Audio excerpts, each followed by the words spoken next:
Kita siapkan firman Tuhan hari ini, Alkitab di tangan, ambil catatan juga, di HP juga bisa. Kita buka Mazmur pasal 73, ayat yang ke 21 sampai 28 ya.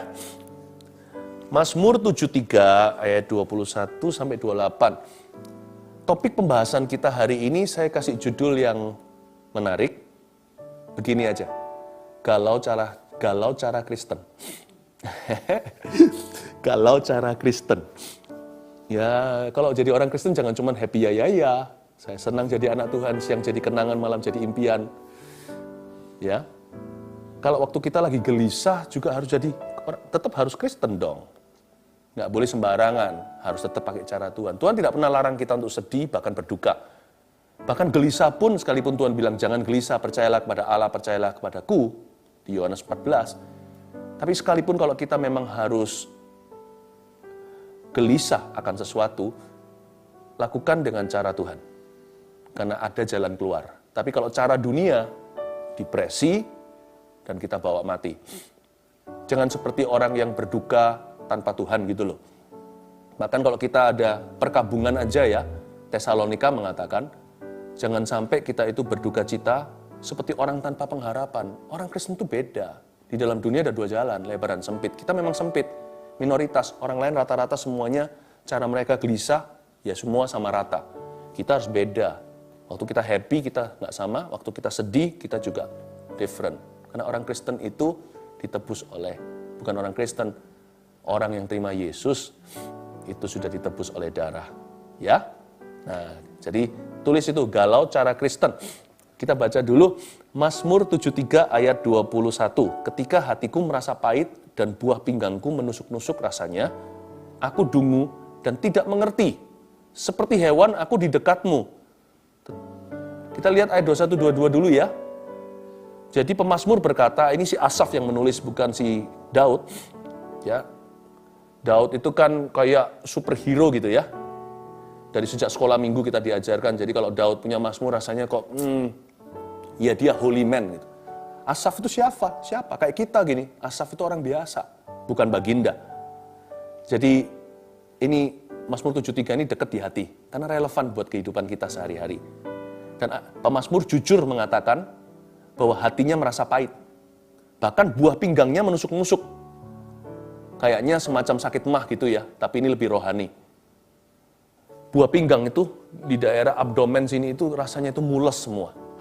Pernah nggak ngerasa stres sampai kerasa di perutnya? Ini orang rasain begitu, meskipun nggak ditulis problemanya apa. Ya problema silih berganti, kurang lebih sama lah, nggak ada yang baru di bawah matahari. Tapi pokoknya begini, pemazmur lagi galau luar biasa ini. Galau itu memang adalah penyakit hati di zaman modern ini. Galau itu gelisah. Apa penyebab kegelisahan pemazmur di pasal ayat 21? Dia galau karena kepahitan hidup ini. Hidup ini nggak selalu sweet atau manis. Hidup ini banyak pahitnya. Dan kepahitan dalam kehidupan bisa membuat kita gelisah dan galau hati. Karena itu dia berkata, hatiku merasa pahit. Life is so bitter. Hidup ini kok banyak pahitnya ya Tuhan. Kenapa aku kok punya banyak masalah, kok banyak problema. Jangankan aku, seluruh dunia. Ya kan? Coba kita nyalakan TV. Jangankan di zaman wabah. Sebelumnya loh. Bad news melulu. TV, koran, whatever it is, internet, semuanya. Orang-orang itu hungry for good news. Orang-orang itu lapar untuk kabar baik. Makanya Anda sekarang juga mengikuti ini. Karena kita rindu mendengar apa kata Tuhan atas hidup kita. Pemazmur berkata, hatiku merasa pahit. Buah pinggangku menusuk-nusuk. Lalu di ayat 22 berkata, dia dungu, tidak mengerti. Malah dia sebut dirinya seperti hewan. Tidak mengerti apa-apa. Aku dungu di dekatmu. Alasan kegelisahan alasan kedua yang paling umum adalah kita seringkali galau karena ketidakpastian akan masa depan. Makanya kita merasa seperti hewan. Hewan menuju sembelihan. Contohnya saya pernah sekali waktu kita belum physical distancing segalanya itu, waktu saya lagi nyetir kemana, di sebelah situ ada satu mobil pick up gitu, ada ratusan atau puluhan ayam yang akan tentunya disembelih, ya kan, dipotong. Saya waktu lihat ayam-ayam itu ya di dalam itu rame sekali gitu ya. Saya nggak berani buka kaca karena bau sekali. Dan saya mikir, itu ayam tahu nggak ya dibawa kemana ya? Dasar hewan dungu. Tapi sapi tahu loh. Ya, grandma kami pernah bercerita, dulu punya sapi, dan sapi itu kalau maksudnya kalau dia tahu kalau ada sapi mau dipotong itu selalu nangis. Saya nggak tahu kebenarannya sih. Tapi gimana pun juga hanya insting doang, hanya insting saja, bukan hewan tidak punya roh. Tapi mereka tahu nggak ya dibawa kemana ya hewan-hewan itu. Kadang-kadang hidup itu memberi perasaan yang sama. Kita ini tahu nggak mau dibawa kemana oleh hidup ini ya. Celaka orang hidup di luar rencana Allah, tidak tahu dibawa ke arah penyembelihan, bahkan api neraka, bahkan hukuman, bahkan kesia-siaan. Tapi kita beda. Makanya itu kalau galau harus cara Tuhan. Ya. Kegelisahan pemazmur di sini adalah aku seperti hewan. Aku ini dungu nggak ngerti apa-apa. Why is my future a mystery? Why does it remain a mystery to me? Kenapa masa depan itu tetap misterius? Aku mau gimana pun juga tetap tidak tahu apa-apa. Paling-paling saya bisa buat rencana. Itu pun nggak tahu apakah kejadian. Saya bisa berusaha, tapi nggak ada kepastian. Aku dungu seperti hewan. Galau itu bisa karena kepahitan dalam kehidupan, tapi juga bisa karena ketidakpastian akan masa depan. Nah, kita mulai masuk ke galau cara Kristennya gimana? Ayat 23. Tetapi aku, kata pemazmur Asaf, tetapi aku tetap di dekatmu, engkau memegang tanganku. Dengan nasihatmu engkau menuntun aku. Dan kemudian engkau mengangkat aku ke dalam kemuliaan. Ada 3 poin saya berikan. 2 poin pertama ada di ayat-ayat yang baru kita baca, ayat 23 dan 24. Tetapi aku, kata pemazmur, aku tetap di dekatmu. Engkau memegang tangan kananku. Galau cara Kristen itu gini. 1, tulis itu, masuk hadiratnya. Kalau kita galau, masuk hadirat Tuhan.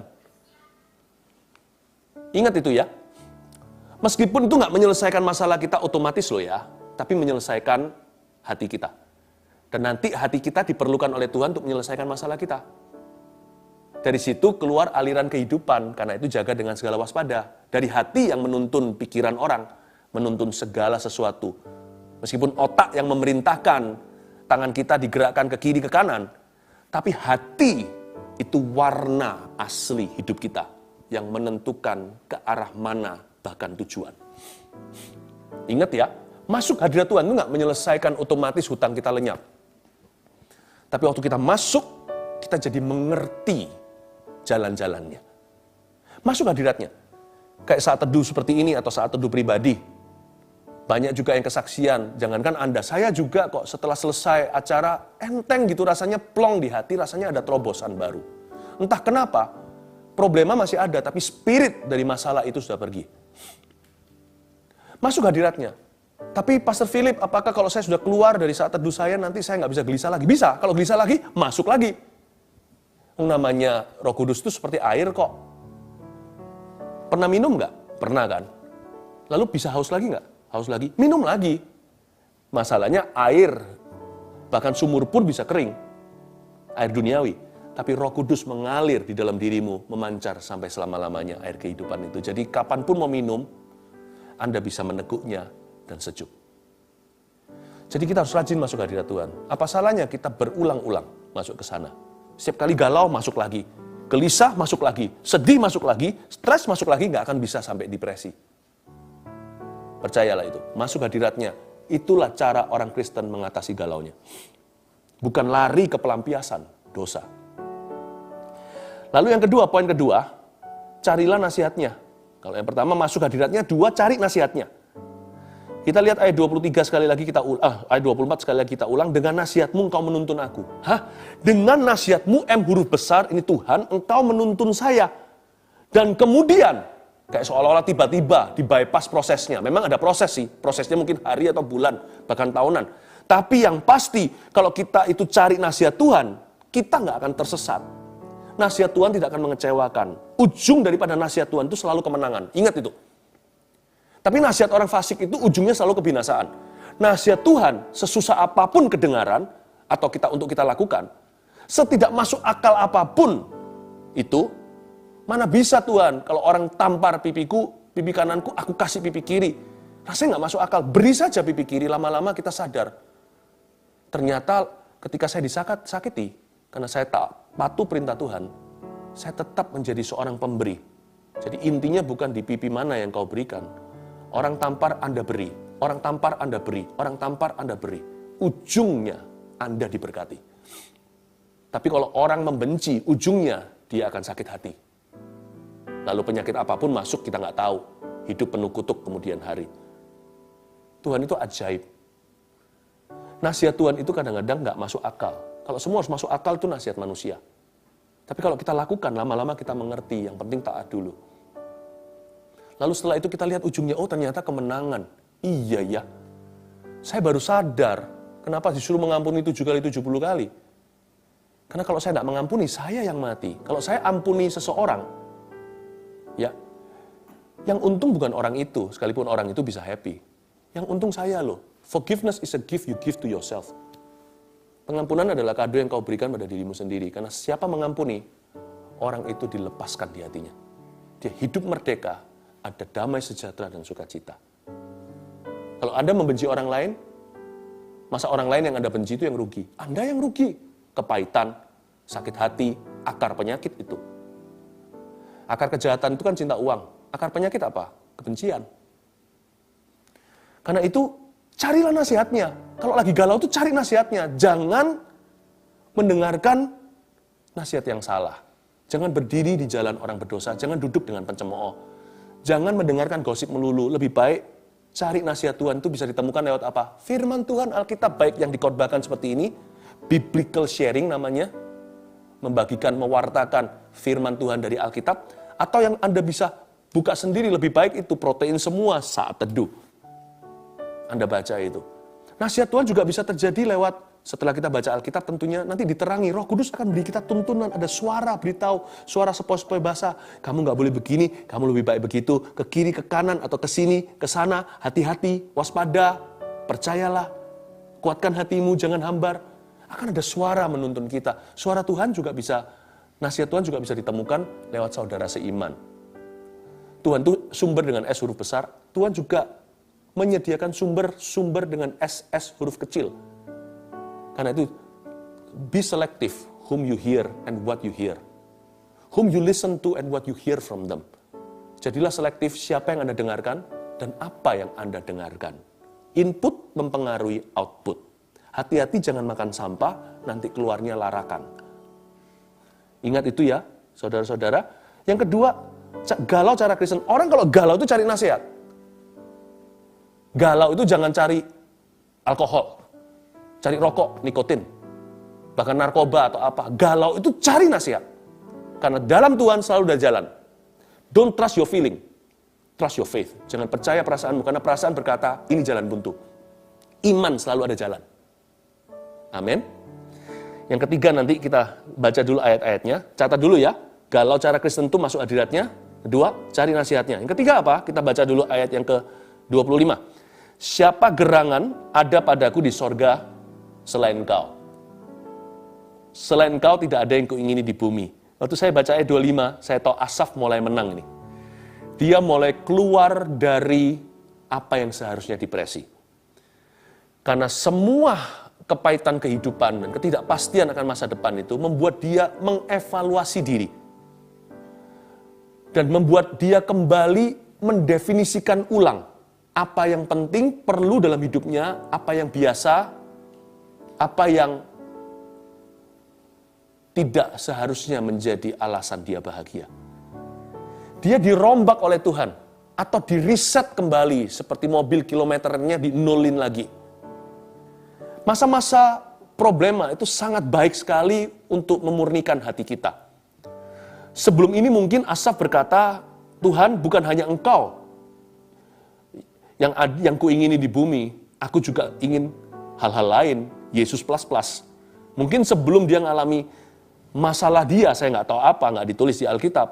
Mungkin dia berkata, yang ada padaku di sorga bukan hanya engkau, Karena aku sama sekali tidak look forward atau tidak mengharapkan suatu hari masuk ke sorga. Saking nikmatnya di dunia ini, ada banyak keinginan dunia yang kukejar. Tapi setelah pandemi jiwanya, Asaf berubah kata, muncul lagu yang luar biasa. Whom have I in heaven but you? There is nothing on earth I desire beside you. Hanya kau milikku di surga, tiada yang kuingini di bumi, hanya kau. Dari Asaf ini, dia berkata, now I understand. Tuhan, setelah masalah semua ya Tuhan Yesus, problema jiwaku ini Tuhan. Oh Tuhan, aku ngerti. Yang ada padaku di sorga, hanya Engkau. Yang kuingini di bumi, hanya Engkau. Life becomes simple. Simple menjadi sederhana lagi hatinya. Tapi ini bukan poin 3. Kita lanjutkan ke bawah ayat 26. Sekalipun dagingku dan hatiku habis lenyap. Udah deh. Mau habis lenyap gak apa-apa. Gunung batuku. Ini iman gak goyah. Dan bagianku tetaplah Allah selama-lamanya. Dia fokus hatinya cuma 2. Gunung batu dan bagiannya. Gunung batuku Tuhan. Udahlah. Sejatuh-jatuh saya ke bawah, gak akan tergeletak. Dalam bahasa Inggris gini, saya punya satu pepatah. Yang tiba-tiba suatu hari ada suara, seperti ada dorongan, seperti ada kata-kata hikmat yang Roh Kudus taruh di dalam benak saya. You know, when I fall down, kalau saya jatuh sampai to the bottom, my bottom is the rock. Kalau saya jatuh sedalam-dalamnya ke bawah, when I hit the rock bottom, ini dalam bahasa Inggrisnya ya, my bottom is the rock, dengan R huruf besar. Waktu saya jatuh dari atas, jatuh sampai ke bawah, yang paling bawah itu tetap adalah gunung batu dan itu cukup tinggi. You cannot go so low. Trust me, you cannot fall that low, that Jesus cannot reach you. Jatuh sebawah apapun bisnismu, kesehatan, rumah tangga, whatever it is, apa itu juga. Anda mau jatuh paling bawah, Anda merasa Tuhan ini kiamat. Aku udah jatuh nih, gak bisa lower than this, gak bisa lebih rendah dari ini. Tuhan berkata, itu loh, kamu punya jurang paling bawah itu tetap gunung batu. You know your foundation is the mountain? Your foundation is the mountain. Fondasi fundamentalmu itu gunung, bukan lembah. Bahkan ketika engkau di lembah pun, hatimu harus merasa di atas gunung. Karena gunung batumu adalah Kristus. Batu karang yang teguh, fondasi imanmu. Cukup itu aja. Tahu itu, 2. Ketahuilah bagianmu. Lakukan bagian Anda. Udah simple. You do your part. Jesus doesn't need your help. Tuhan tidak perlu bantuan Anda. Lakukan bagianmu. Udah cukup. Karena itu jangan berpikir lebih tinggi daripada takaranmu. Stres itu secukupnya yang perlu Anda tanggung hari ini. Jangan mikir nanti gimana, besok seperti apa, lalu gimana, nanti kalau begini gimana. Kalau terjadi demikian, apa yang harus kulakukan?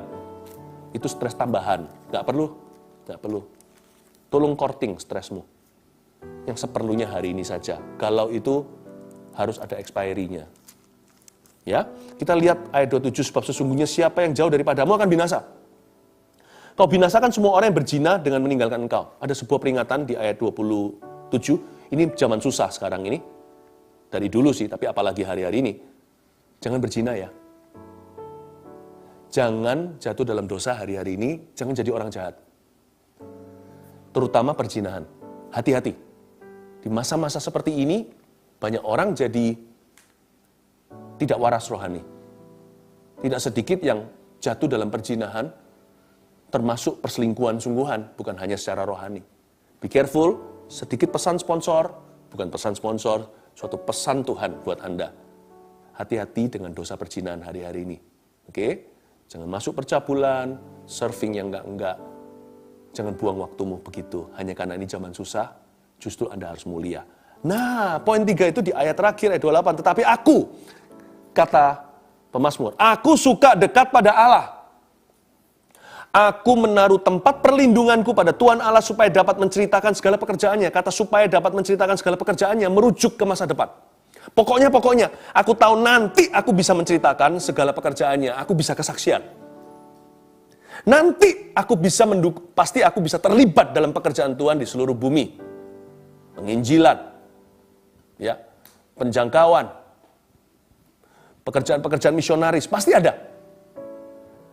Ayat ini, orang ini optimis lihat ke jalan di depannya, supaya dapat menceritakan segala pekerjaannya. Pokoknya aku akan jadi kesaksian. Dia imani. Nah, untuk sekarang ini, dia nggak bisa berbuat apa-apa. Jadi poin ketiga, galau cara Kristen. 1, masuk hadiratnya. 2, cari nasihatnya. Yang ketiga, bertahan dalam perintah-perintahnya. Aku menaruh tempat perlindunganku pada Tuhan. Aku menaruh itu meletakkan. I'm staying here, I'm staying put, I'm holding on, I'm hanging in. Aku tetap bertahan. Benteng-bentengan, ini bentengku. Kalau sekarang aku tidak melihat janji, masih ada perintah. Kalau aku tidak melihat nubuatan ke depan, aku masih punya roh Tuhan. Aku menaruh tempat perlindunganku pada Tuhan Allah. Galau cara Kristen. Kalau saya galau, saya tidak bisa lihat jalan di depan saya 100 meter di depan, apalagi 1 kilometer di hadapan. Makanya saya lakukan. Saya akan tetap tinggal dalam perintah Tuhan. Kalau belum ada rancangan baru Tuhan kelihatan, rancangan lama itulah rancangan yang harus kupertahankan sekarang. Meskipun sekarang saya tidak bisa berbuat sesuatu, segala sesuatu menghimpitku, aku masih punya perintah Tuhan yang relevan buatku hari ini. Jaga kekudusan, jaga mata katakanlah. Kata-kata yang menjadi berkat buat orang lain. Lidah yang menyalurkan berkat, bukan kutuk seperti kata Yakobus. Atau rajin bekerja, sekalipun saya tidak tahu nih pekerjaan bisa membawa saya sejauh apa. Tapi firman Tuhan berkata, tangan yang rajin membuat kaya. Orang malas melipat tangan sebentar, tidur sebentar, kemiskinan akan mulai menyerbu kemahnya. Apalagi, ada banyak perintah-perintah. Jangan hanya cari janji. Kalau saya nggak punya janji, nggak kelihatan nubuatan, perintah Tuhan tetap relevan buat saya hari ini seperti mengasihi, mengampuni. I'm going to stay put. Saya tetap akan menaruh diriku di dalam perintah-Mu. Tidak ada rancangan baru, rancangan Allah. Rancangan yang lama adalah rancangan hari ini bagi saya. Lord, there's no new plan, your old plan will do. Ingat ya, galau cara Kristen. Oke, 1. Apa itu tadi? Nih. Masuk hadiratnya. 2, cari nasihatnya. 3, bertahan dalam perintah-perintahnya. Haleluya. Dan Tuhan pasti akan buka jalan. Sebab Anda dan saya nanti pasti akan menjadi kesaksian. Untuk menceritakan perbuatannya kepada generasi-generasi berikutnya. Haleluya. Ku tahu Tuhan pasti buka jalan. Ku tahu Tuhan pasti buka jalan. Asal ku hidup suci, tidak turut dunia. Ku tahu Tuhan pasti buka jalan. Ini nubuatan dan ini perintah Tuhan. Ku tahu Tuhan pasti buka jalan buat Anda. Ku tahu Tuhan pasti buka jalan. Ku tahu Tuhan pasti buka jalan. Asal ku hidup suci, tidak turut dunia. Ku tahu Tuhan pasti buka jalan. Katakan pada dirimu sendiri, nubuatkan atas hidupmu. Ku tahu Tuhan pasti buka jalan. Aku tahu Tuhan pasti buka jalan. Jangan hanya nubuatkan, peringatkan hatimu. Katakan berikut ini, asalku hidup suci, tidak turut dunia. Ku tahu Tuhan pasti buka jalan. Tuhan. Asalku hidup suci, tidak turut dunia.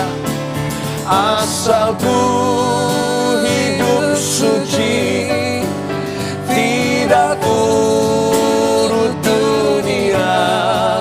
Ku tahu Tuhan pasti buka jalan. Bertahan dalam perintah-perintahnya. Asalku hidup suci.